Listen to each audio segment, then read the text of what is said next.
Akashvani 720 kilohertz அலைவரிசையில் எண்ணுயிர் தோழி.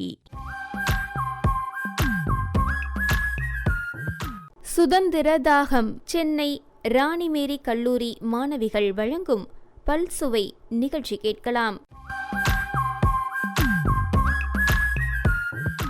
அனைவருக்கும் வணக்கம். சுதந்திரம் பெற்று 79 ஆண்டுகள் ஆகியும் பெண்களுக்கு உண்மையில் சுதந்திரம் கிடைத்துவிட்டதா? தொடரட்டும் இவளது நீண்ட பயணம். ஆம், நாங்கள் பேசப்போவதும் பெண் சுதந்திரம்தான்.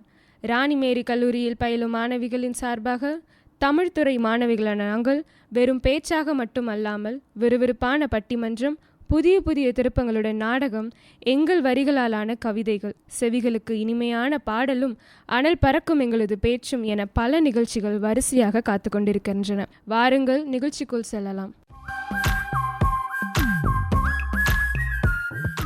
முதலாவதாக பெண் சுதந்திரம் என்ற தலைப்பில் இந்த காலத்தில் பெண்கள் சுதந்திரம் எப்படி இருக்குன்னு கவிதை வடிவில் கூற வராங்க ஜனனி அவர்கள். என் பெயர் எம் ஜனனி. நான் இளங்கலை தமிழ் 3ஆம் ஆண்டு பயில்கிறேன். நான் உங்கள் முன் கவிக்கூற எடுத்துக்கொண்ட தலைப்பு பெண் சுதந்திரம். பல்வேறு துறையில் பெண்கள் சாதிக்கின்றன, பல்வேறு சூழ்நிலைகள் பெண்களை சோதிக்கின்றன. பல்வேறு துறைகளில் பெண்கள் சாதிக்கின்றனர், பல்வேறு சூழ்நிலைகள் பெண்களை சோதிக்கின்றன. பாலியல் இரக்கனும் பெண்களுக்கு புதிய பாதை பிறக்கணும், பாலியல் இரக்கனும் பெண்களுக்கு புதிய பாதை பிறக்கணும். பெண்கள் வீட்டின் ஒளி விளக்கு, பெண்களின் சோதனையை இறைவனே நீயே விளக்கு. பெண்கள் வீட்டின் ஒளி விளக்கு, பெண்களின் சோதனையை இறைவனே நீயே விளக்கு. குழந்தை திருமணம் பண்ணாதே, பெண்களை வீட்டினில் பூட்ட எண்ணாதே. குழந்தை திருமணம் பண்ணாதே, பெண்களை வீட்டில் பூட்ட எண்ணாதே. பெண்களை படிக்க விடு, சிகரத்தை பிடிக்க விடு. பெண்களை படிக்க விடு, சிகரத்தை பிடிக்க விடு. வரதட்சணை கொடுமை பண்ணாதே, பெண்களின் வாழ்வை சிதைக்க எண்ணாதே. வரதட்சணை கொடுமை பண்ணாதே, பெண்களின் வாழ்வை சிதைக்க எண்ணாதே. கருவில் பெண் சிசுவை கலைக்காதே, அவர்களின் எதிர்கால வாழ்வை அழிக்காதே. கருவில் பெண் சிசுவை கலைக்காதே, அவர்களின் எதிர்கால வாழ்வை அழிக்காதே. நன்றி, வணக்கம். தமிழே என் பேச்சு, அதுவே என் வாழ்வின் இறுதி மூச்சு என்பதற்கேற்ப அபித்துமன்ஷா அவர்களின் உரையை கேட்போம், வாருங்கள். பட்டினி கிடந்து பசியால் மெலிந்து பால்வட நேர்ந்தடினும், கட்டி இழுத்து கை கால் முறிந்து அங்கம் பிளந்து இழந்து துடித்தடினும், பொங்கு தமிழை பேச மறப்பேனோ என்ற பாரதியின் வரிகளை முன்மொழிந்து எமது உரையை தொடங்குகிறேன். நான் அபித்துமனிஷா, இளங்கலை தமிழ் 2ஆம் ஆண்டு. பேச எடுத்துக்கொண்ட தலைப்பு சுதந்திர போராட்டத்தில் பெண் வீராங்கனைகள். இயந்திரமயமாக்கப்பட்ட நவ நாகரிகம் கண்டு எங்கும் பெண்கள், எதிலும் பெண்கள் என எல்லா துறைகளிலும் பெண்கள் நாளுக்கு நாள் சாதித்து சரித்திரம் படைத்து கொண்டிருக்கும் 21வது நூற்றாண்டில் 79வது சுதந்திர தின விழாவை கொண்டாடி கொண்டிருக்கும் இத்தருணத்தில் என் தலைப்பு இந்திய விடுதலை போராட்டத்தில் பெண்கள் என்பதே. அமிழ்ந்த பேருருளாம் அறியாமையில் அவலம் எய்தி களையின்றி வாழ்வதை உமிழ்ந்து தள்ளுதல் பெண்ணறமாகும் என்னும் பாரதியின் வரிகளுக்கேற்ப ஆண்களுக்கு நிகரான களத்தில் நின்று போராடிய வாளேந்திய வீர வளையல் கைகள் எத்துணை எத்துணை தெரியுமா? ஆணும் பெண்ணும் நிகரென கொள்வதால் அருவில் ஓங்கி இவ்வையகம் தழைக்குமாம் என்ற மகாகவி பாரதியாரின் வாக்கிற்கிணங்க இந்திய விடுதலைக்காக ஆண்களுக்கு இணையாக பெண்களும் சுதந்திர போராட்டத்தில் பங்கேற்றனர். கத்தியின்றி ரத்தமின்றி யுத்தம் ஒன்று வருகுது, கத்தியின்றி ரத்தமின்றி யுத்தம் ஒன்று வருகுது, சத்தியத்தின் நித்தியத்தை நம்பும் யாரும் சேருவீர் என்ற வரிகளுக்கேற்ப காந்தியின் தலைமையில் நடந்த சுதந்திர போராட்டத்தில் ஆண்களுக்கு இணையாக பெண்களும் பங்கேற்றனர். பெண்கள் தீவிர புரட்சியாளராக மாறி இரகசிய குழுக்களை நிறுவி பிரிட்டிஷ் எதிர்ப்பு இலக்கியங்களை வெளியிட்டு கடுமையான சிறைவாசம் மற்றும் சித்திரவதைகளை தாங்கியதால் அவர்களின் துணிச்சல் சாதாரணத்திற்கும் அப்பாற்பட்டது. 1920 மகாத்மா காந்தியால் தொடங்கப்பட்ட ஒத்துழையாமை இயக்கத்தில் பெண்கள் முக்கிய பங்கு வகித்தனர்.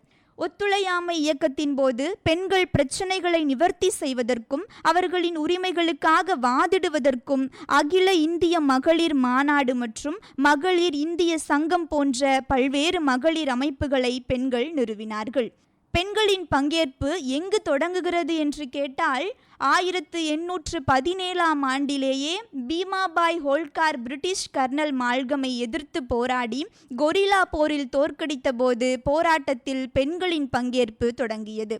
இந்தியாவின் பெண் சுதந்திர போராளிகளில் சரோஜினி நாயுடு பெருமைக்குரியவர். இந்திய பெண்களை விழிப்புணர்வடைய செய்ததில் அவர் முக்கிய பங்கு வகித்தார். 1925ஆம் ஆண்டு கான்பூர் அமர்வில் இந்திய தேசிய காங்கிரசின் முதல் இந்திய பெண் தலைவராக அவர் தேர்ந்தெடுக்கப்பட்டார். வெள்ளையனே வெளியேறு இயக்கத்தின் போது அருணா ஆசப் அலி முக்கிய பங்கு வகித்தார். வெள்ளையனே வெளியேறு இயக்கத்தின் தொடக்கத்தை குறிக்கும் வகையில் பம்பாயில் உள்ள கோவாலியா டேங்க் மைதானத்தில் தேசிய கொடியை ஏற்றினார். 1780 ஆண்டுகளில் தன் படையை வைத்து ஆங்கிலேயருக்கு எதிராக தாக்குதல் நடத்தி ஆங்கிலேயரை வென்ற ஒரே பெண்மணி வேலு நாச்சியார். இந்திய பெண்களின் வீரம் உலகில் வேறு யாருக்கும் சளைத்ததல்ல என்று ஆங்கிலேய அரசுக்கு நிரூபித்து காட்டியவர் ஜான்சி ராணி லக்ஷ்மிபாய். நாட்டை ஆங்கிலேயர்களிடமிருந்து மீட்க உறுதி பூண்டார் அவந்திபாய். 4000 வீரர்களை திரட்டி கொண்டு 1857ஆம் ஆண்டு ஆங்கிலேயர்களுக்கு எதிராக படையெடுத்து புறப்பட்டார். அயர்லாந்தில் பிறந்த அன்னி பெசன்ட் இந்திய சுதந்திர போராட்டத்தின் தீவிர ஆதரவாளராக இருந்தார். 1916ஆம் ஆண்டு அவர் மெட்ராஸ் ஹோம் ரூல் லீக்கை தொடங்கினார். கூடுதலாக அவர் இந்திய தியாசிபகள் சொசைட்டியை உருவாக்கினார். 1917ஆம் ஆண்டு கல்கத்தாவில் இந்திய தேசிய காங்கிரசின் முதல் பெண் தலைவராக பணியாற்றினார். எதற்கும் சளைத்ததல்ல எங்களது வாளேந்திய வீர வளையல் கைகள். வீழ்வது நாமாக இருப்பினும் வாழ்வது தமிழாக இருக்கட்டும். இறந்தாலும் இறப்பேனே தவிர எமது தாய்மொழியாகிய தமிழை மறக்க மாட்டேன் என்று முழங்கி வாய்ப்பிற்கு நன்றி கூறி விடைபெறுகிறேன். நன்றி, வணக்கம்.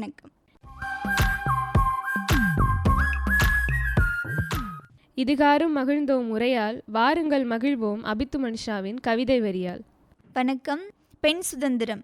பெண்கள் நாட்டின் கண்கள் என்கிறார்கள். அதனால்தான் என்னவோ அவற்றை குத்தி கொண்டே இருக்கிறீர்கள். குழந்தையும் தெய்வமும் ஒன்று என்று கூறிய அதே சமூகம்தான் இன்று பெண் பிள்ளைகள் வயதுக்கு வந்தவுடன் மாதத்தில் 3 நாட்கள் தீட்டு என்று தள்ளி வைக்கிறது. என்னதான் நீங்கள் சட்ட ரீதியாக ஆணும் பெண்ணும் சமம் என்று கூறினாலும் சமூக ரீதியாக அவள் கீழ்நோக்கித்தான் இருக்கிறாள். படித்து முடித்தவுடனே திருமணம் என்கிறீர்கள். உங்கள் வீட்டில் பாத்திரம் துலக்குவதற்கா படித்தோம் பட்ட படிப்புகளை? பெண்கள் சமூகத்தில் தைரியமாகத்தான் இருக்கிறாள் என்கிறீர்கள். இவ்வார்த்தையை கூறும் நேரத்தில் அங்கு ஒரு பெண் வன்புணர்வாக்கப்படுகிறாள். இதுதான் நீங்கள் சொல்லும் சுதந்திரமா? பெண்ணின் மார்பகத்தை பார்க்கும் கண்களுக்கு அதில் உள்ளிருக்கும் மனதின் வழி எப்போதும் புரிய போவதில்லை. பட்டாம்பூச்சியை பிடித்து வைத்து கொண்டு நீங்கள் தரும் தேன் அவற்றுக்கு தேவையில்லை. அவற்றை பறக்க விடுங்கள். அதற்கான தேனை அதுவாகவே பூமியிலிருந்து எடுத்துக்கொள்ளும். பெண்களுக்கு சுதந்திரம் கிடைத்துவிட்டது என்று இனி எழுதாதீர்கள். அது அவள் அடிமையாக இருந்ததைத்தான் நினைவூட்டும். பெண்கள் சுதந்திரமாகத்தான் இருக்கிறாள் என்று எழுதுங்கள். அவ்வார்த்தையிலாவது அவள் சுதந்திரமாக இருக்கட்டும். நன்றி. பெண் சுதந்திரம் தலைப்புல பேச்சு கேட்டோம், கவிதை கேட்டோம். இப்போ உங்கள் அழகான பாடலை பாடுங்கள், அதனை கேட்க அனைவரும் கூடுங்கள். ஒரு குழு பாடலாக பாட வருகிறார்கள். இளங்கலை 2ஆம் ஆண்டு தமிழ் பிரியா வசந்தி கலைச்செல்வி, இளங்கலை 3ஆம் ஆண்டு ஜனனி அவர்கள். பெண் சுதந்திரம் வேண்டும், வாருங்கள் கேட்போம் மீண்டும். பெண் சுதந்திரம் வேண்டும், வாருங்கள் கேட்போம் மீண்டும். விண்ணில் பாய்ந்து சென்றிடுவோம், வியப்போடு சொல்லிடுவோம். விண்ணில் பாய்ந்து சென்றிடுவோம், வியப்போடு சொல்லிடுவோம். ஒன்று கூடுவோம், போராடுவோம், பெண் விடுதலை கிட்டும் வரை. பெண் சுதந்திரம் வேண்டும், வாருங்கள் கேட்போம் மீண்டும். பெண் சுதந்திரம் வேண்டும், வாருங்கள் கேட்போம் மீண்டும். நம் நாட்டின் வீரமங்கைகளாய் என்றென்றும் இருப்போம் நாங்கள். வீட்டிற்கு விளக்காயிருந்து என்றென்றும் உழைப்போம் நாங்கள். ஒரு பெண் கல்வி படித்தால் அவள் குடும்பம் முன்னேறும். பெற்றோர் இந்த உண்மையை ஏற்று நாள்தோறும் நடந்தால் போதும். தினம் போக்க முயலுவோம் பெண் சுதந்திர தாகத்தை. பெண் சுதந்திரம் வேண்டும், வாருங்கள் கேட்போம் மீண்டும். பெண் சுதந்திரம் வேண்டும், வாருங்கள் கேட்போம் மீண்டும். பாலியல் ஒழிந்திட வேண்டும், பயம் என்னும் நோய் அழிந்திட வேண்டும். பாரினில் பெண்கள் வாழ என்றென்றும் பாதுகாப்பு வேண்டும். உழைப்பிற்கு உதாரணம் பெண்கள், களிப்போடு வாழ வேண்டும். சமூகம் இதனை உணர்ந்து நடந்தால் பெண்கள் வாழ்வு வெளிச்சமாகும். போராடி வெல்லுவோம் பெண் விடுதலை வேட்கையை. பெண் சுதந்திரம் வேண்டும், வாருங்கள் கேட்போம் மீண்டும். பெண் சுதந்திரம் வேண்டும், வாருங்கள் கேட்போம் மீண்டும். விண்ணில் பாய்ந்து சென்றிடுவோம், வியப்போடு சொல்லிடுவோம். விண்ணில் பாய்ந்து சென்றிடுவோம், வியப்போடு சொல்லிடுவோம். ஒன்று கூடுவோம், போராடுவோம், பெண் விடுதலை கிட்டும் வரை. ஒன்று கூடுவோம், போராடுவோம், பெண் விடுதலை கிட்டும் வரை. ஒன்று கூடுவோம், போராடுவோம், பெண் விடுதலை கிட்டும் வரை.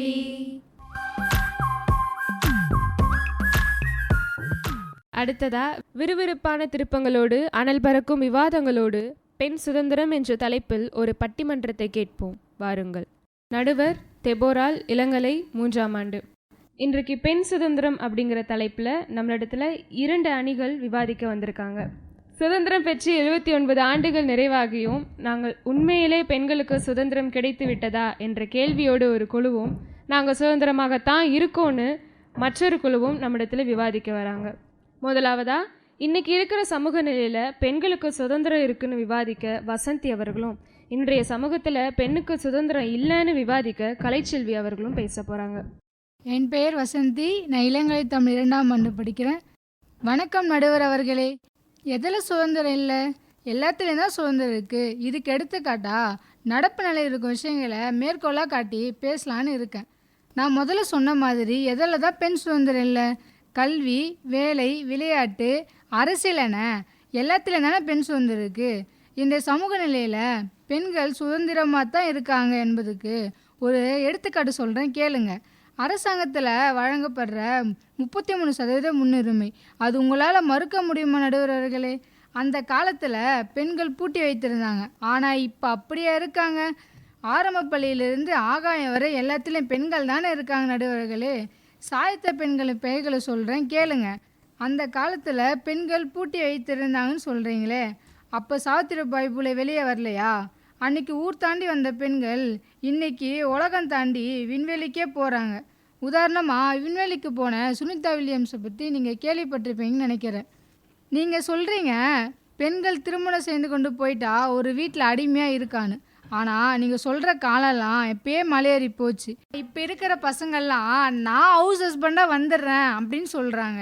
நடுவர் அவர்களே, ஒன்றை சொல்லி என் உரையை முடிக்கிறேன். ஒரு கட்சியில் தொண்டராக சேர்ந்து ஆளும் தலைவராக மாறும் அளவிற்கு இன்றைய பெண்கள் சுதந்திரமாக தானே இருக்கிறாங்க. இது வல்லவ நடுவர்களை பெண் சுதந்திரம். இதை விட ஒரு சிறந்த எடுத்துக்காட்டு சொல்ல முடியுமா நடுவர் அவர்களே? ஆரம்ப பள்ளி முதல் ஆகாயம் வரை பெண்கள் ஆளுமை இருக்கும்போது எப்படி பெண்ணுக்கு சுதந்திரம் இல்லைன்னு சொல்கிறீங்கன்னு ஒரு கேள்வியோடு முடிக்கிறாங்க நம்ம வசந்தி அவர்கள். அவங்களுக்கு பதிலடி கொடுக்க வராங்க கலைச்செல்வி அவர்கள். வணக்கம் நடுவர் அவர்களே. பெண்களை கட்டுக்குள்ளே வச்சு இருந்த சமூகத்தில் இருந்துக்கிட்டு எப்படி தான் பெண்கள் சுதந்திரமாக இருக்காங்கன்னு சொல்கிறாங்கன்னே தெரியல. எனக்கு முன்னாடி பேசினவங்க அழகா சொன்னாங்க, வேலையிலையும் கல்விலையும் பெண்கள் முன்னுரிமையில் இருக்காங்கன்னு. ஆனால் இதில் எத்தனை சதவீதம் உண்மைன்னு உங்களுக்கு தெரியுமா நடுவர் அவர்களே? பெண்கள் எத்தனை பேர் வேலைக்கு போகிறாங்க? பெண்கள் படிக்க போனாலும் அங்கே எத்தனை பெண் பிள்ளைகள் பாதுகாப்பாக படிக்கிறாங்க தெரியுமா? நிமிஷத்துக்கு ஒரு பெண் சூறையாடப்படும் சமூகத்தில் இருந்துட்டு எப்படி தான் வாய்க்கூச்சமே இல்லாமல் பெண்கள் இந்த சமூகத்தில் சுதந்திரமாகத்தான் வாழுறாங்க பேசுகிறாங்களே ஒன்றும் புரியலை. பெண்ணாக பிறப்பது மட்டுமல்லாமல் பெண்களாக மாறுவதும் இச்சமூகத்தில் குற்றம்தான். பொண்ணுங்களும் பொண்ணோட உணர்வை வெளி சொல்லக்கூடாது, பொண்ணா மாறினவங்களும் பொண்ணோட உணர்வை வெளி சொல்லக்கூடாது. அப்படின்னா யாரு தான் பொண்ணோட உணர்வை வெளி சொல்லுவா? எனக்கு முன் பேசிய தோழி சொன்னால் பெண்கள் ஆளும் அளவிற்கு சுதந்திரம் இருக்கு என்று. ஆனால் எத்தனை பேர் ஆளும் தலைவராக இருக்கிறார் என்று கைவிட்டு எண்ணினாலும் அரிதுதான். பெண் சுதந்திரம் சொல்லிட்டு தான் இருக்காங்க. இந்த சமூகத்தில் ஏன் அத்தனை பெண்கள் வரதட்சணை கொடுமையால் சூறையாடப்படுறாங்க இதில் எங்குத்தான் பெண் சுதந்திரம் இருக்கு நடுவர் அவர்களே? பெண் சுதந்திரம் எல்லா பெண்களுக்கும் இல்லை அப்படின்னு தான் கருத்தை முன் வச்சிருக்காங்க கலைச்செல்வி அவர்கள். அடுத்ததா, ஆணுக்கும் பெண்ணுக்கும் சம உரிமையே இல்லாதப்ப இதில் எங்கிட்டு பெண்ணுக்கு சுதந்திரம் அப்படின்னு விவாதிக்க கிருஷ்ணவேணி நாகராஜ் அவர்களும் ஆணும் பெண்ணும் சமமாக தான்ப்பா இருக்கோம் அப்படின்னு விவாதிக்க ஜீவிதா அவர்களும் முன்வராங்க. வணக்கம். இவ்வளோ நேரம் பேச்சை கேட்டு கலைச்சி போய் இருப்பீங்க. நான் ஒரு பாட்டு பாடி ஆரம்பிக்கலான்ட்டு இருக்கேன். பாட்டா? பாடுங்க கேட்போம். ஆண் என்ன பெண் என்ன நீ என்ன நான் என்ன எல்லாம் ஓரினம்தான் அப்படின்னு ஆண்களுக்கு பெண்கள் ஒருபோதும் சலிச்சதில்லைன்னு எல்லா துறையிலையுமே பெண்கள் ஆண்களுக்கு நிகராக வந்துட்டாங்க. சுதந்திர போராட்ட வீரர்களில் தொடங்கி மண்ணிலும் விண்ணிலும் என அனைத்து துறையிலுமே சாதனை படைத்தவங்க பெண்களாக தான் இருக்கிறாங்க. இதுவே ஆணும் பெண்ணும் சமந்தான நடுவர் அவர்களே. பெண்களே வேலைக்கு போகக்கூடாதுன்னு அடக்குன இந்த சமூகம் தான் இப்போ அதே பெண் வேலைக்கு போயிட்டு தனியாக ஒரு குடும்பத்தை காப்பாற்ற முடியும்னு நிரூபிச்சிட்ருக்காங்க. ஆண்கள் பெண்களை பாதுகாக்கும் காலம் போயிட்டு பெண்களே பெண்களை பாதுகாக்கும் நிலமை வந்துருச்சு. பெண்களை ஆளும் சமூகம் போயிட்டு பெண்களே சமூகத்தை ஆளும் நிலமை இப்போ இருக்குது. எனக்கு முன்னாடி பேசினவங்க நல்லா பேசுனாங்க. பெண் சுதந்திரம் இல்லாமையா ஆணும் பெண்ணும் சமன்னு நான் இங்கே பேச வந்திருக்கேன். பெண்ணுக்கு சுதந்திரம் இருக்குது, பெண்ணுக்கு சம உரிமை இருக்குன்றதுனால தானே நான் இவ்வளோ தூரம் வந்து பேசிக்கிட்டு இருக்கேன் நடுவர் அவர்களே. அதனால் ஆணுக்கு பெண் சமந்தான் அப்படின்னு என் உரையை நான் முடிச்சுக்கிறேன். ஆணுக்கு சமமாக எங்களுக்கு உரிமைகள் இருக்கனால தான் நான் இவ்வளோ தூரம் இங்கே வந்து பேச முடியுதுன்னு தன்னையே ஆதாரமாக காட்டிட்டாங்க நம்ம ஜீவிதா அவர்கள். அடுத்ததா, ஆணையும் பெண்ணையும் சமமாலாம் பார்க்கறது இல்லைப்பான்னு விவாதிக்க வராங்க கிருஷ்ணவேணி நாகராஜ் அவர்கள். அனைவருக்கும் வணக்கம். எனக்கு முன்னாடி பேசின தோழி பாட்டோட ஆரம்பித்தாங்க, நான் பாடல் வரியோடு ஆரம்பிக்கிறேன். ஏம்மா, உனக்கு ராகம் வராதா? அதெல்லாம் வரும் நடுவர் அவர்களே, கேளுங்க. புரட்சிகள் ஏதும் செய்யாமல் பெண்ணுக்கு நன்மை விளையாது, கண்ணகிக்கு சிலைதான் இங்குண்டு சீதைக்கு தனியாய் சிலை ஏது அப்படின்னு வாலியே பாடியிருக்கார் நடுவர் அவர்களே. கண்ணகிக்கு சிலை இருக்கு, சீதைக்கு இல்லையா? புரியலேம்மா. புரிகிற மாதிரியே சொல்கிற நடுவர் அவர்களே. கண்ணகி புரட்சி செய்தா, சீதை மௌனம் காத்தாதானே. இதுலேருந்து என்ன தெரியுது? புரட்சி செய்தாதான் ஒரு பெண்ணுக்கு சமநிலை கிடைக்கும்னு தெரியுது நடுவர் அவர்களே. ஆணும் பெண்ணும் நிகரென்று கொண்டால் அறிவில் ஓங்கி இவ்வுலகம் தலைக்கும்னு பாரதியும் பாடியிருக்காரு இல்லைங்க. எங்களுக்கு நாடாள உரிமை கொடுங்கன்னெலாம் கேட்கல, நடமாடவாது உரிமை கொடுங்கன்னு தானே கேட்குறோம். சுதந்திரம் இருக்குன்னு பேசுனீங்களேம்மா, பாருங்க அவங்க கனவே எவ்வளோ சுருக்கி இருக்காங்கன்னு. கலாச்சாரத்தில் எத்தனையோ மீறல்கள் நடக்குது நடுவர் அவர்களே. இருந்தாலும் ஒரு பெண்ணை தானே சுட்டி காட்டுறாங்க. இதுக்கு ஒரு பழமொழியே இருக்குது, சேலை மேலே முள்ளு பட்டாலும் முள்ளு மேலே சேலை பட்டாலும் வாதி பெண்ணுமோ சேலைக்கு தானே நடுவர் அவர்களே. கொச்சையான வார்த்தைகளில் இருந்து பெண்களின் உறுப்பு எப்பொழுது விடுதலை பெறுகிறதோ அப்போது தான் நடுவர் அவர்களே ஒரு பெண்ணுக்கு உண்மையான சுதந்திரம் கிடைக்குது. ஒரு ஆணே தப்பு பண்ணியிருந்தா கூட அவன் சார்ந்த ஒரு பெண்ணை தானே பழிச்சு பேசுகிறாங்க. எனக்கு முன்னாடி பேசின தோழி சொன்னாங்க, ஒரு ஆண் ஒரு பெண்ணை பாதுகாத்த நிலைமை போய் ஒரு பெண்ணை ஒரு பெண்ணே பாதுகாத்துக்கிற நிலைமை வந்துருச்சுன்னு. ஆமாம், அதை நான் ஏற்றுக்கிறேன். ஆனால் இந்த நிலைமையிலையும் ஒரு பெண்ணை யாராச்சும் பாதுகாத்துக்கிட்டே இருக்கணுன்ற நிலைமை மாறல இல்லைங்க. இத்தனை குறைய வச்சுட்டு எப்படி தான் ஆணும் பெண்ணும் சமோன்னு பேசிட்டு போகிறாங்கன்னே தெரிலங்க. நான் விளைவிக்கிற நடுவர் அவர்களே, நீங்களே ஒரு நல்ல முடிவை சொல்லுங்கள். சும்மா ஆணி அடித்த மாதிரி நம்ம கிருஷ்ணவேணி அவங்க கருத்தை சொல்லி முடிச்சிட்டாங்க. அடுத்ததா, தமிழை இழுக்காம பட்டிமன்றத்தை முடிப்போமான்னு அந்த காலத்தில் பெண் சுதந்திரம் என்பது இருந்துச்சுன்னு வாதாட அபித்து மனிஷா அவர்களும், அந்த காலத்துலேயும் பெண்கள் சுதந்திரம் இல்லாமல் தான் இருந்தாங்கன்னு வாதாட ஜனனி அவர்களும் வராங்க. அடலேறு மொழித்தமிழே, இன்ப கடலேறு தனித்தமிழே, சோலை மடலேறு சுவைத்தமிழே, நீ என் உடலேறி உயிரேறி வாழ்விக்கின்றாய், வணங்குகின்றேன். நடுவர் அவர்களே வணக்கம். என்னங்க சும்மா அந்த காலம்னு பெண்கள் அந்த காலத்தில் சுதந்திரம் இல்லாமல் இருந்தாங்கன்னு சொல்கிறீங்க? அப்போவே அவங்க சுதந்திரமாக தான் இருந்தாங்க. சங்க இலக்கியங்களில் குறுந்தொகை பாடல் தெரியுமா நடுவர் அவர்களே? குறுந்தொகையில் எனக்கு நிறைய பாடல் தெரியுமா, நீங்கள் எந்த பாடலை சொல்கிறீங்க? இருங்க நடுவர் அவர்களே, எடுத்து சொல்கிறேன். கன்றும் உண்ணாது களத்தினும் படாது நல்லான் தீம்பால் நிலத்து உட்காங்கு எனக்கும் ஆகாது என் ஐக்கும் உதவாது பசலை உணியர் வேண்டும். என்னம்மா குறுந்தொகைன்னு உடனே இப்படி இறங்கிட்ட? ஒன்றும் புரியலையே.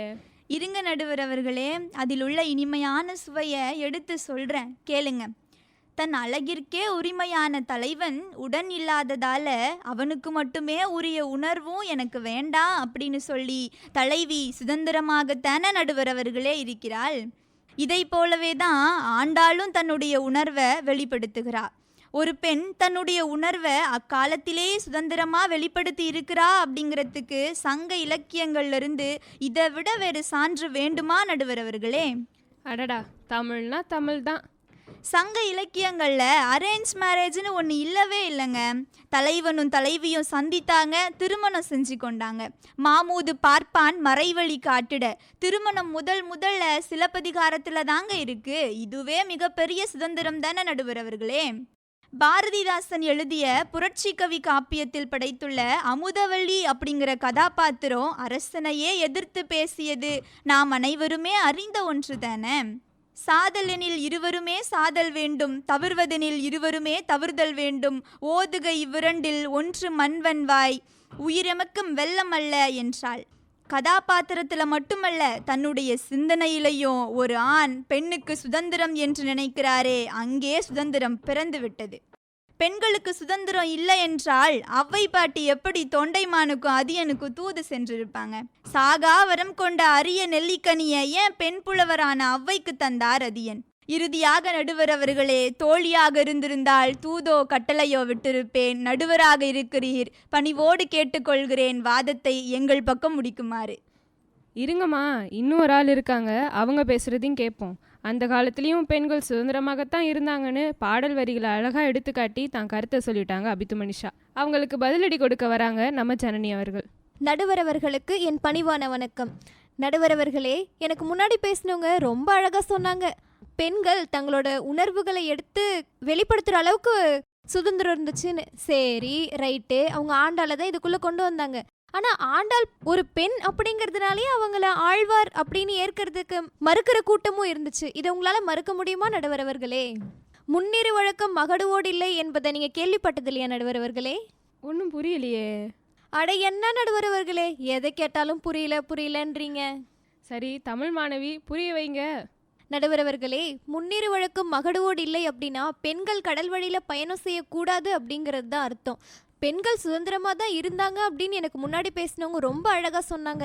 ஆனால் அடுப்போதும் பெண்களுக்கு படிப்பெதற்கு அப்படின்ற வாசகங்களே பெண்களுக்கு சுதந்திரமே இல்லை அப்படிங்கிறத ரொம்ப அழகாக சொல்லுதே. இதை உங்களால் மறுக்க முடியுமா நடுவர் அவர்களே? அது மட்டும் இல்லை, சங்க இலக்கியங்களில் கூட பெண்கள் சுதந்திரமாக இருந்தாங்கன்றதுக்கு எனக்கு முன்னாடி பேசினவங்க நிறைய சான்றுகள் கொடுத்தாங்க. நான் சொல்கிறேன் கேளுங்க. தலைவன் தலைவியை விட்டுட்டு பரத்தையை தேடி போயிட்டு திரும்பி தலைவிக்கிட்டே வரான் அப்படின்னா வேற வழி இல்லாமல் தலைவனை ஏற்றுக்கிற ஒரு கட்டாயமான சூழல் இருந்துச்சு நடுவர் அவர்களே. இதில் எங்கே தான் பெண் சுதந்திரம் இருக்கோ எனக்கு தெரியல. இதை விட இன்னொரு பெரிய கொடுமை என்னன்னா, ஒரு பெண்ணோட விருப்பம் இல்லாமையே கணவன் இருந்ததுக்கப்புறம் அவளை எரியிற தீக்குள்ள தள்ளி விட்டு இதுக்கு உடன்கட்டை ஏறும் வழக்கம்னு பேரையும் வச்சுக்கிறாங்க. நடுவர் அவர்களே, கடைசியாக நான் ஒன்றை மட்டும் சொல்லி என்னோட வாதத்தை நிறைவு செஞ்சுக்கிறேன்.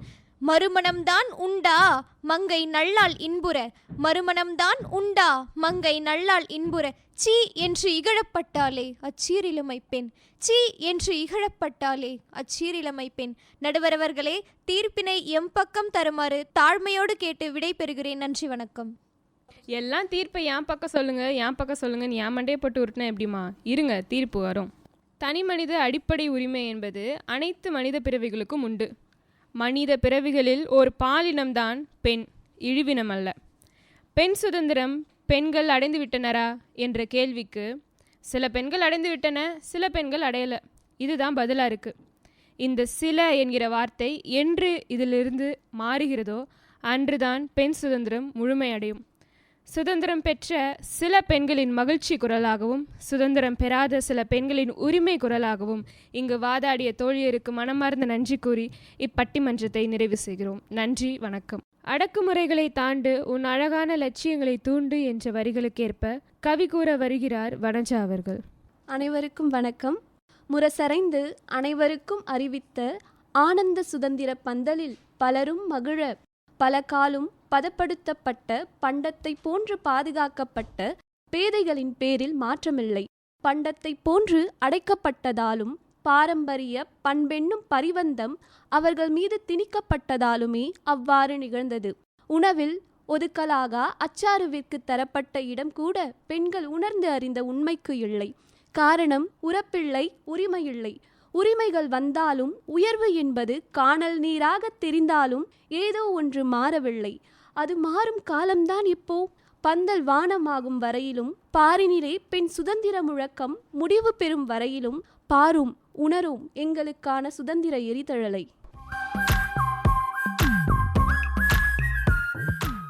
பெண்கள் வீட்டின் கண்கள் மட்டுமல்ல, நாட்டின் கண்கள் என்ற கூற்றை மெய்ப்பிக்குமாறு தமிழ் பிரியா அவர்கள் பேச வருகிறார்கள்.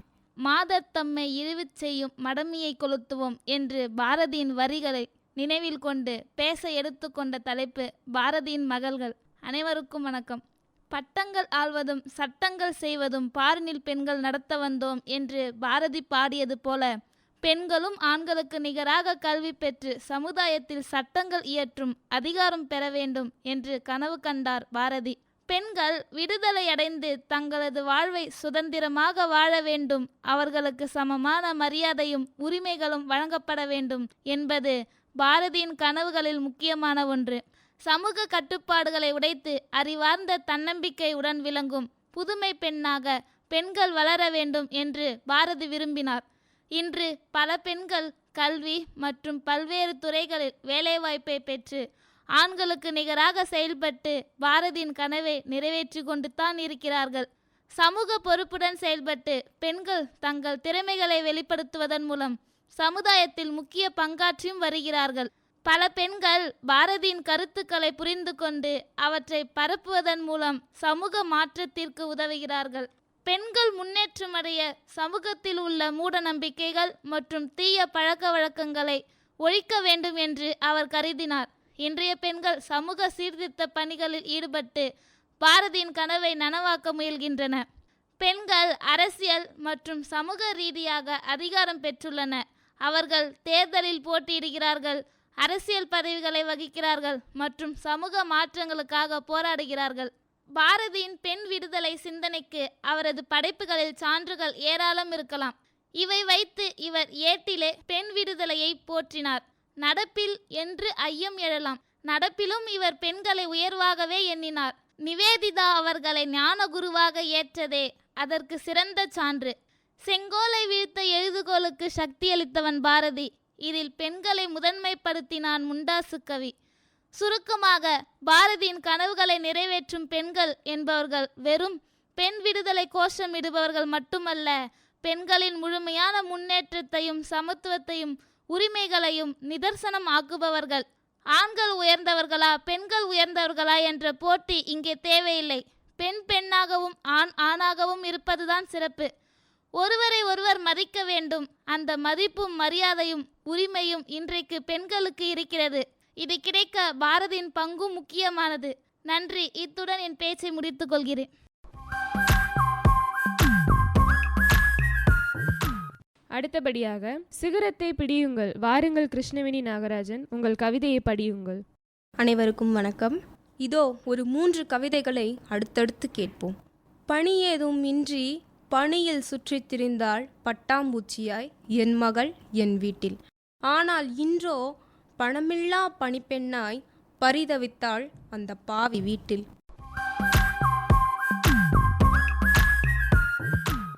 தாய் தந்தை தந்ததை தானாய் வந்தவன் பறித்து கொண்டு புதுப்பெயர் சூட்டினான் விதவை என்று.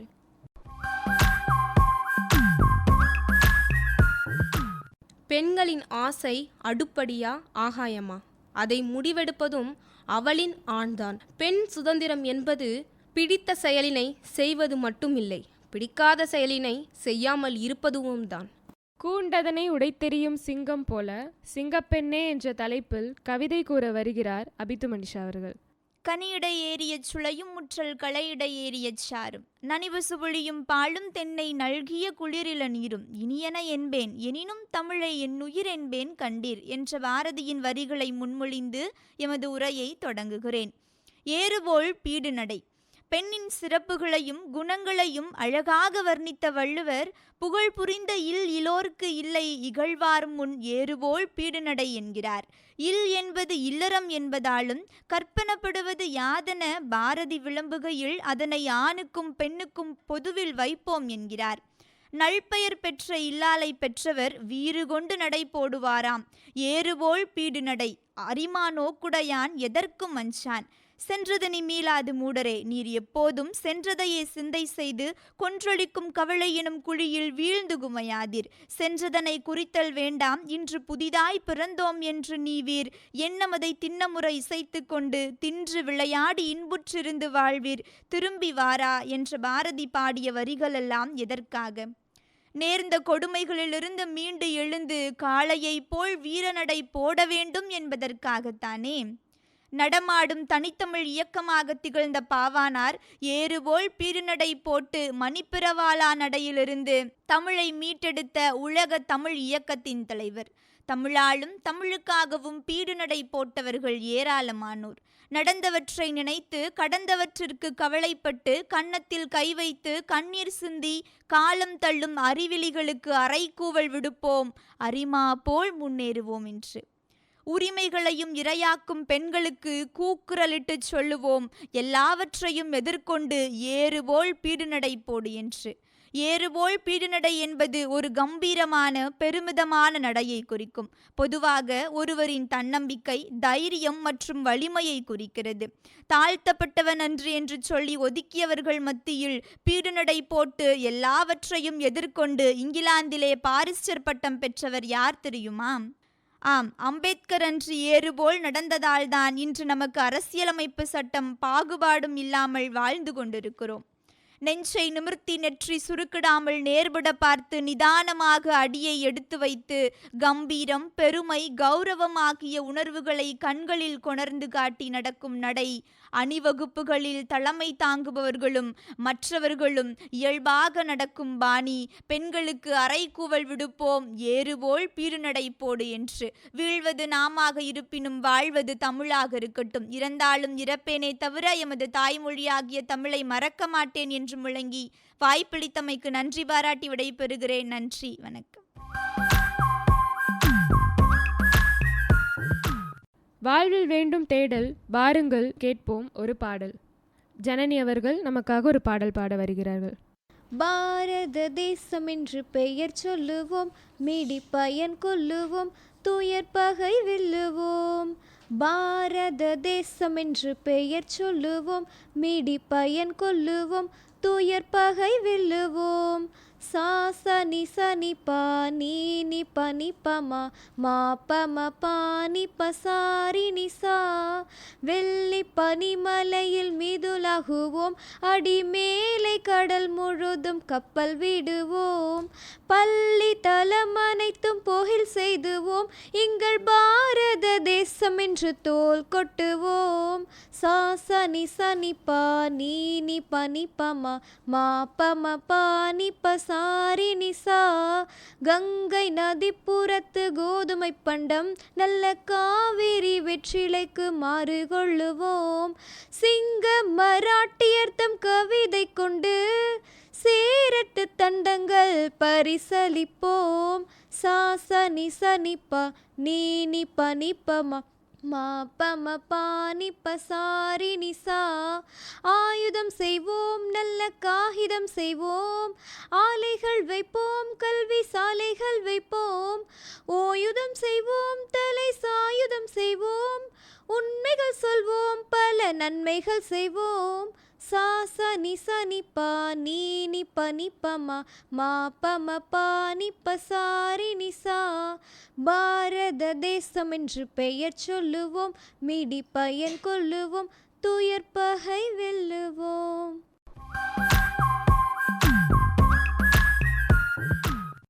கல்வியே எதிர்காலத்தின் கலங்கரை விளக்கம் என்ற வரிகளுக்கு ஏற்ப துணையாய் வருவது தூய நற்கல்வி என்ற தலைப்பில் பேச வருகிறார் அபிது மனிஷா. அனைவருக்கும் அருந்தமிழ் வணக்கம். பேச எடுத்துக்கொண்ட தலைப்பு துணையாய் வருவது தூய நற்கல்வி. கற்கை நன்றே கற்கை நன்றே, பிச்சை புகினும் கற்கை நன்றே என்று கூறினார் ஔவையார். பிச்சை எடுத்தாவது உங்களை கல்வி பயில வைப்பேன் என்றார் காமராசர். இதையெல்லாம் எதற்காக சொன்னார்கள்? வெள்ளத்தார் போகாது, வெந்தலால் வேகாது, வேந்தரால் கொள்ளத்தான் முடியாது, கொடுத்தாலும் நிறைவொழிய குறைபடாது, கள்ளர்க்கோ மிக வரிது, காவலோ மிக எளிது, கல்வி எனும் உள்ளத்தே பொருள் இருக்க உலகெல்லாம் பொருள் தேடி உழல்வதேனோ. மனித வாழ்க்கையை அறிவினால் மேன்மையுறச் செய்வது கல்வியே.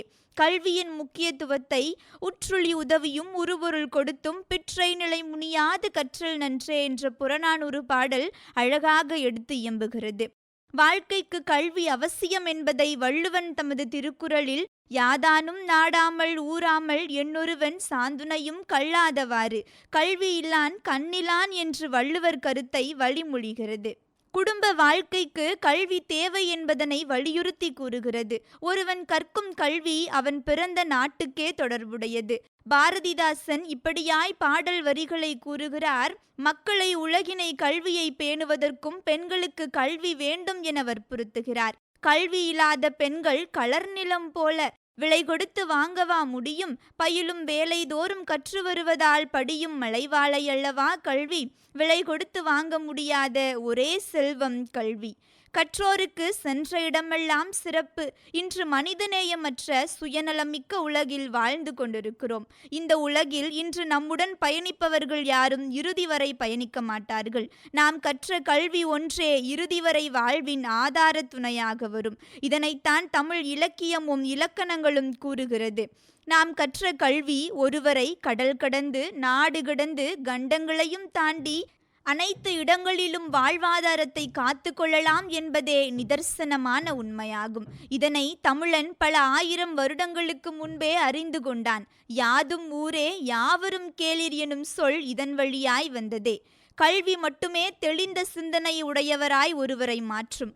கற்றறிந்தவர்களால் மட்டுமே அனைத்து இடங்களுக்கெல்லாம் சென்று ஒரு பொருளையோ அல்லது ஒரு இடத்திலேயோ தெளிவாக அணுக முடிகிறது. இன்று நாம் பல இடங்களுக்கு செல்கிறோம். உலகம் முழுவதும் சென்று வேலை செய்கிறோம். இதற்கான தைரியத்தை கொடுப்பது நாம் கற்ற கல்வி அறிவே என்பதை மறுக்க முடியாது. இந்திய அரசியலமைப்பு சட்டத்தின் கீழ் இலவச மற்றும் கட்டாய கல்வி சட்டம் இந்தியாவில் நடைமுறையில் உள்ளது. இவற்றிலிருந்தே தெரிகிறதல்லவா வாழ்வின் இறுதி வரை நமக்கு துணையாய் வருவது நாம் கற்ற கல்வி மட்டுமே என்று. கடவுளுக்கு தரும் காணிக்கையை விட ஏழைக்கு தரும் கல்வி மேலானது. தாழ்ந்து கிடக்கும் மக்களை உயர்த்த அவசியமாவது கல்வி ஒன்றே. அறியாமை எனும் இருளை அகற்றுவது கல்வி ஒன்றே. இதனைத்தான் கற்காமல் இருப்பதை விட பிறக்காமல் இருப்பதே நல்லது, ஏனெனில் அறியாமைதான் தீவினையின் மூலவேர் என்று பிளாட்டோ எடுத்துரைக்கிறார். இளமையில் கல் என்றெல்லாம் சும்மாவா சொன்னாங்க? இலக்கு என்ற அப்போதைய குறியீட்டையும் நோக்கம் என்ற நீண்டகால குறியீட்டையும் அடைய கல்வி முக்கியமான ஒன்றாகிறது. பொன்னை மதிப்பிட முடியும், ஆனால் கல்வியை மதிப்பிட முடியாது. மதுரையில் தொடங்கி கலிபோர்னியாவில் முடிந்த கதை தெரியுமா? ஆம், மதுரை மண்ணில் பிறந்து பிரபலமான கூகுள் நிறுவனத்தின் தலைமை அதிகாரியாயிருக்கும் சுந்தர் பிச்சை. இதற்கு காரணம் அவர் கற்ற கல்வியில் இருந்த தெளிவு மட்டும்தான். கற்றது தமிழ், பெற்றது புகழ். வாய்ப்பளித்தமைக்கு நன்றி பாராட்டி விடைபெறுகிறேன். நன்றி, வணக்கம். கல் தோன்றி மண் தோன்றா காலத்தே வாளோடு முன் தோன்றிய மூத்தகுடி தமிழ்குடி என்பதற்கு ஏற்ப தமிழர்களின் வீரத்தை பறைசாற்றும் வண்ணம் விடுதலை போராட்டத்தில் தமிழ் பெண்களின் பங்கு என்ற தலைப்பில் பேச வருகிறார் ஹேமலதா அவர்கள். அனைவருக்கும் வணக்கம். பாரதியார் கவிதை ஒன்றை சொல்லி நான் தொடங்குகிறேன். தேடி சோறு நிதம் தின்று பல சின்னஞ்சிறு கதைகள் பேசி மனம் வாடி துன்பமிகு உழன்று பிறர் வாட பல செயல்கள் செய்து நரை கூடி கிழப்பருவம் எய்தி கொடுங்கூற்றுக்கு இறையன பின் மாயும் பல வேடிக்கை மனிதர்களைப் போல நானும் வீழ்வேன் என்று நினைத்தாயோ? நான் ஏன் பாரதியார் கவிதை சொல்லி தொடங்குகிறேன் என்றால், பெண்களுக்கு பெரும் தைரியத்தை ஊட்டி வளர்த்தவர் பாரதியார். அதனால்தான் என்னவோ பாரதியின் மகளாக வந்துள்ளேன். எல்லாம் வல்ல இறைவனை பிறவாய் யாக்கைக்கு பெரியோனை உரிமையொருபவனாக கண்ட நாடு தமிழ்நாடு. பெண்ணில்லை என்றால் ஆண் இல்லை என்று வாழ்வியற் கொள்கை எழுந்த நாடு இது. மங்கையராய் பிறப்பதற்கே நல்ல மாதவம் செய்துவிட வேண்டுமம்மா என்றான் கவிமணி. பெண்ணாக பிறப்பதற்கு தவம் செய்திருக்க வேண்டும் என்பதாகும். இந்த வரிகள் பெண்மையை போற்றுவதாகவும் பெண் பிறவி என்பது ஒரு பேறு எனவும் கூறுகிறார். சுதந்திர போராட்டத்தில் ஆண்களுக்கு மட்டுமே அதிகமாக பங்கு உள்ளது என்கிறார்கள். ஆனால் பெண்களின் பங்கு பெருமளவாகவும் பற்றற்றதாகவும் இருந்தது. போராட்டம் என்றாலே நம் நினைவுக்கு வரும் முதல் பெண் யார் என்றால் தமிழகத்து வீராங்கனை வேலு நாச்சியார் அவர்கள். சிவகங்கையின் வீரமங்கை. காளையர் கோவிலை கிழக்கிந்திய கம்பெனியின் படை முற்றுகையிட்ட போது சிவகங்கை மன்னர் முத்துவடுகநாதரின் மனைவியான வேலுநாச்சியார் வீரத்தோடு எதிர்த்ததன் மூலம் தமிழ் பெண்களின் வீரத்தில் குறைந்தவர்கள் இல்லை என்பதை நிரூபித்தார். ஆங்கிலேயரின் ஆதிக்கத்துக்கு எதிராக போராடி முதல் இந்திய பெண்மணி என்ற பெருமையும் வேலுநாச்சியாருக்கு உரியதாகும். இவ்வாறு வேலுநாச்சியார் கைவீச்சு, கண்வீச்சு, கத்தி வீச்சு, புத்தி வீச்சு எல்லாமே அவளிடம் முழு வீச்சில்தான். நேர்முக பேச்சில்தான். மறைமுகம் அவளிடம் மறைந்ததுமில்லை, மறுத்ததுமில்லை. ராணி மங்கம்மாள் தனது கணவர் இறந்தபோது மகனின் ஆட்சி காலத்தில் ஒரு திறமையான ஆட்சியாளராக விளங்கினார். அவர் தனது ஆட்சி காலத்தில் பல நற்காரியங்களை செய்தார். மேலும் ஆங்கிலேயரை எதிர்த்தும் போராடினார். தில்லையடி வள்ளியம்மை தனது 16வது வயதிலேயே ஆங்கிலேயர்களுக்கு எதிராக போராடி உயிர் நீத்த முதல் விடுதலை போராளி தில்லையாடி வள்ளியம்மாள் ஆவார். மகாத்மா காந்தியுடன் இணைந்து அறப்போராட்டத்தில் கலந்து கொண்டவர் இவர். தில்லையாடி வள்ளியம்மாள் தான் எனக்கு முதலில் விடுதலை உணர்வை ஊட்டி பெருமைக்குரியவர் என்று காந்தியடிகள் இவரை பற்றி கூறியுள்ளார். இவர் போராட்டத்தை பார்த்தால் யாருக்கும் மஞ்சோம், எதற்கும் மஞ்சோம், எங்கும் மஞ்சோம், எப்போதும் மஞ்சோம் என்பதாகும். இவர்கள் எல்லாம் நம் நாட்டிற்கு சுதந்திரம் பெற்று தந்தார்கள். ஆனால் பெண்களுக்கு சுதந்திரம் பெற்று தந்தார்களா இல்லையா என்பதில் பெரும் கேள்வி இங்கு எழுந்துள்ளது. ஏனென்றால் இன்று இன்னும் பெண்கள் அடிமையாகி இருக்கிறார்கள். சிறு சிறு குழந்தைகள் கற்பழிக்கப்படுகின்றார்கள். இது எல்லாம் நம் நாட்டில் மட்டுமே அதிகமாக உள்ளது. எனவே பெண்கள் பயத்தை தவிர்த்து வரலாறு படிப்பவர்களாக மட்டும் இருக்க வேண்டாம், வரலாறு படைப்பவர்களாகவும் இருக்க வேண்டும். பெண்கள் பயத்திற்கு அடிமைத்தனத்திற்கு ஒரு முற்றுப்புள்ளி போலவே ஒரு கவிதையை கூறி நிறைவு செய்கிறேன். அடுப்பூதும் பெண்களுக்கு படிப்பதற்கு என்று கேட்ட சமுதாயத்தில் அடுப்பூதும் பெண்கள் இன்று அலுவலகம் செல்கிறார்கள். அமைதி கொண்டிருந்த பெண்கள் இன்று பேரவைகளை அலங்கரிக்கிறார்கள். அறியாமையால் இருந்த பெண்மை இன்று அறிவில் சிறக்கிறார்கள். கற்காத பெண்மை இன்று கல்வியில் சிறக்கிறார்கள். குறுகியிருந்த பெண்மை இன்று குன்றாக உயர்ந்துள்ளார்கள். இகழப்பட்ட பெண்மை இன்று இசைப்பட வாழ்கிறார்கள். தொட்டியலாட்டிய பெண்மை இன்று தொல்லுலகை ஆள்வதிலும் முனைகிறார்கள். ஒடுங்கி வாழ்ந்த பெண்மை இன்று ஓங்கி உயர்ந்துள்ளார்கள். சீரழிந்த பெண்மை இன்று சீறி பாய்கிறார்கள். தாங்கி நின்ற பெண்மை இன்று தழைத்தோங்கி உள்ளார்கள். ஒடுங்கி வாழ்ந்த பெண்மை இன்று ஓங்கி உயர்ந்துள்ளார்கள். போருக்கு காரணமான பெண்மை இன்று போர் முனைக்கும் சென்றுள்ளார்கள். சுருக்கமாக இருந்தாலும் நறுக்குன்னு ஒரு கவிதை சொல்ல வராங்க கிருஷ்ணவேணி நாகராஜன் அவர்கள். பறக்க நினைக்கும் போதே சிறகுகள் வெட்டி வீசப்படுகின்றன. பறக்க நினைக்கும் போதே சிறகுகள் வெட்டி வீசப்படுகின்றன. இதிலிருந்து தப்பித்தவைகள் வஞ்சிக்கப்படுகின்றன. இதிலிருந்து தப்பித்தவைகள் வஞ்சிக்கப்படுகின்றன.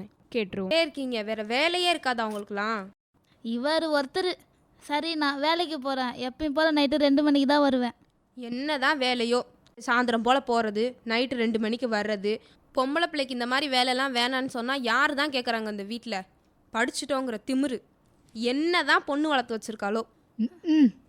ஏண்டி அந்த நியூஸ் பேப்பரை எங்கே வச்சுருக்க? வந்து எடுத்து கொடுவா. அம்மா சமையலறையிலிருந்து வந்து நியூஸ் பேப்பர் எடுத்து கொடுத்து விட்டு உள்ளே செல்கிறார். இந்தாங்க. பிரபலமான நடிகரின் படத்திற்கு ரசிகர்கள் பால் அபிஷேகம் செய்து படத்தின் வெற்றியை கொண்டாடினார்கள். ஆமாம், நாட்டில் எவ்வளவோ நடக்குது. இது ஒரு நியூஸுன்னு இதை எடுத்து போட்டு வச்சுருக்கானுங்க பாரு. வேலை வெட்டி இல்லாதவனுங்க வேற என்ன பண்ணுவானுங்க? பெண்களின் பாதுகாப்பு குறித்து தொடர்ந்து கேள்விகள் எழுந்த வண்ணம் உள்ளது. செய்தி வேலை இப்படி வருது. பொண்ணு வேற நைட்டில் தான் வேலைக்கு போகிறா. போகாதன்னு சொன்னால் கேட்கவும் மாட்டேங்கிறா. வேற வேலை ஏதாவது பார்க்க சொன்னால் படித்த படிப்புக்கு தான் வேலைக்கு போவேன்னு சொல்கிறா. வேலைக்கு போகாதன்னு சொன்னாலும் பெண் சுதந்திரம், சம்பாதிக்கணும், வேலைக்கு போகணுன்னு வேலைக்கு போயிட்டு தான் இருக்காளுங்க. நல்லதுக்கே காலம் இல்லை. பெரிய மகனின் வீட்டிற்கு சென்று ஆறுமுகத்தின் அம்மா வீட்டிற்கு திரும்புதல். என்னடா ஒரே அமைதியாக இருக்கு? ஞாயிற்றுக்கிழமையாச்சும் வீடு விரிச்சோன்னு இருக்கே. எங்கே உன் பொண்டாட்டி பிள்ளைங்க? நீ என்னம்மா இவ்வளோ சீக்கிரம் வந்துட்ட? அண்ணன் வீட்டுக்கு போகிற, வர்றதுக்கு லேட்டாகும்னு சொன்னேன். அதெல்லாம் அப்புறம் சொல்கிறேன். சரி, சாப்பிட்டியாடா? இல்லைம்மா, சோறும் போடலை, ஒன்றும் போடலை. ஏன், என்னாச்சு? அதெல்லாம் ஒன்றும் இல்லை, சும்மா படுத்துட்ருக்கா. சும்மா படுத்துட்டு இருக்காளா? என்னன்னு நான் போய் பார்க்குறேன் இரு. என்னடி அம்மா, என்ன உனக்கு கண்ணெல்லாம் ஒரு மாதிரி இருக்கு? உடம்பு முடியல அத்தை. எத்தனை நாளா? 3 நாளா அத்தை. ஏண்டி அறிவு கேட்டவளே, 3 நாளாக படுத்துட்டு இருக்கேன்ற, ஆஸ்பத்திரிக்கு போனியா இல்லையா? இல்லை அத்தை, வீட்டில் நிறைய வேலை இருந்துச்சு, அதான் போகல. சரி இருடி, நான் அவனை கேட்குறேன். எங்கே அவன்? டேய் ஆறுமுகம், இங்கே வாடா. என்னடா நினச்சிட்டு இருக்கேன்? உடம்புக்கு முடியாமல் அவள் படுத்துட்டு இருக்கா, நீ ஒய்யாரமாக உக்காந்துட்டு இருக்கேன். மனுஷடாடா நீ? சும்மா நயன்னு வந்தன்மே கத்தாத என்ன? எனக்கே வாரத்தில் ஒரு நாள் தான் லீவு, எனக்குன்னு வந்து வாட்ச் இருக்கு பாரு. கடவுளே, என் பெரிய பிள்ளைக்கும் புருஷனுக்கும் இப்படி இல்லையே, இவன் மட்டும் ஏன் தான் இப்படி இருக்கானோ தெரியலையே. பாட்டியும் அம்மாவும் மருத்துவமனைக்கு சென்று வருகிறார்கள். மறுநாள் காலை 6 மணிக்கு அப்பா வெளியே செல்வதற்கு அவசரமாக கிளம்புகிறார்.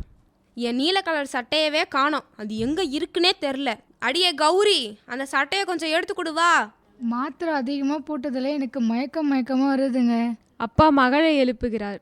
அம்மாடி, என்னோட அந்த சட்டையை காணோம், அதை மட்டும் கொஞ்சம் எடுத்து கொடுத்துட்டு போய் படுத்துக்கம்மா. நானே நைட்டு ஷிஃப்ட் முடிச்சு செம்ம டயர்டில் இருக்கிறேன், என்னை எழுப்பாதீங்க, எனக்கு தூக்கமாக வருது. அப்பா மீண்டும் அவளையே எடுத்து தருமாறு தொல்லை செய்கிறார். உங்கள் வேலையை உங்களால் செஞ்சுக்க முடியாதா? வேலைக்கு போயிட்டு வந்து தூங்கும்போது உங்களை எழுப்புனா உங்களுக்கு கோபம் வராதா? பாட்டி சட்டையை எடுத்து தந்துவிட்டு சொல்கிறார். ஆமாடி அம்மா, கண்டிப்பாக கோபம் வரதான் செய்யும். உனக்கு முடியாதப்போ உங்கள் அப்பா உன்னை வேலை வாங்கும்போது உனக்கு அவ்வளோ கோபம் வருதுல்ல, அதே போல் தானே உங்கள் அம்மாவுக்கும் இருக்கும். நேற்று நீ திட்டும் போதும் அவங்கள வேலை வாங்கும்போது அவங்களுக்கு எவ்வளோ கஷ்டமாக இருக்கும். அதை கொஞ்சம் யோசிச்சு பார்த்தியா? ஒரு நாளைக்கே உனக்கு இவ்வளோ கஷ்டமாக இருக்குன்னா அவளாம் தினம் கஷ்டப்படுறா. அப்போ அவளெல்லாம் என்ன சொல்கிறது? உனக்கு சுய புத்தியும் பகுத்தறிவும் வளர்க்கணுன்னு தானே படிக்க வச்சோம். ஆண்கள் பெண்களை புரிஞ்சுக்கணும், மரியாதை தரணும் அப்படின்னு எதிர்பார்க்குறாங்கல்ல, அதே போல் தானே பெண்களும் பெண்களுக்கு மரியாதை தரணும், புரிஞ்சுக்கணும்னு நாங்கள் எதிர்பார்க்குறோம். எனக்கு புரிஞ்சுது பாட்டி, இனிமேல் அம்மாவை மரியாதையாக நடத்துவேன். போராடுகிற குணமும் எது தேவையில்லைன்னு முடிவு பண்ணுகிற பகுத்தறிவும் தான் தனி மனிதனோட சுதந்திரம். தனி மனிதனின் சுதந்திரத்திற்கு ஒவ்வாத காரியம் சமூகத்தையும் சீரழிக்கும். நிமிர்ந்த நன்னடை, நேர்கொண்ட பார்வையும், நிலத்தில் யாருக்கும் அஞ்சாத நெறிகளும், திமிர்ந்த ஞானச் செருக்கும் இருப்பதால் செம்மை மாதர் திரும்புவதில்லையாம். அமிழ்ந்து பேரிருள் அறியாமையில் அவளமெய்தி களையின்றி வாழ்வதை உமிழ்ந்து தள்ளுதல் பெண்ணறமாகும் உதய கண்ணி உரைப்பது கேட்டீரோ. சமையலறை மட்டுமே பெண்களுக்கு சொந்தம் என்ற எண்ணத்தை உடைத்தெறிந்து ஒரு நாட்டையே ஆட்சி செய்யும் அளவிற்கு முன்னேறியவர்கள் பெண்கள். 79வது சுதந்திர தினத்தை கொண்டாடி கொண்டிருக்கும் இந்த வேளையில் பெண் சுதந்திரம் பற்றி பேச வாய்ப்பளித்த எங்கள் ராணிமேரி கல்லூரிக்கும் அகில இந்திய வானொலிக்கும் தமிழ்துறை மாணவிகளின் சார்பாக மனமார்ந்த நன்றிகளை தெரிவித்துக் கொள்கிறோம். இந்த இனிய வேளையில் உறுதியேற்கிறோம், நாங்கள் சாதிப்போம் என்று. கேட்டுக்கொண்டிருக்கும் அனைத்து நல்ல உள்ளங்களுக்கும் இனிய சுதந்திர தின நல்வாழ்த்துக்கள். நன்றி, வணக்கம். இதுவரை சுதந்திர தாகம் சென்னை ராணிமேரி கல்லூரி மாணவிகள் வழங்கிய பல்சுவை நிகழ்ச்சி கேட்டீர்கள். இந்த நிகழ்ச்சியை பற்றிய கருத்துக்களை சொல்லணும்னு ஆசைப்பட்டீங்கன்னா நீங்க எங்ககிட்ட சொல்லுங்க. AIRChennai@gmail.com என்ற மின்னஞ்சல் மூலமாக தெரிவிக்கலாம். நன்றி, வணக்கம்.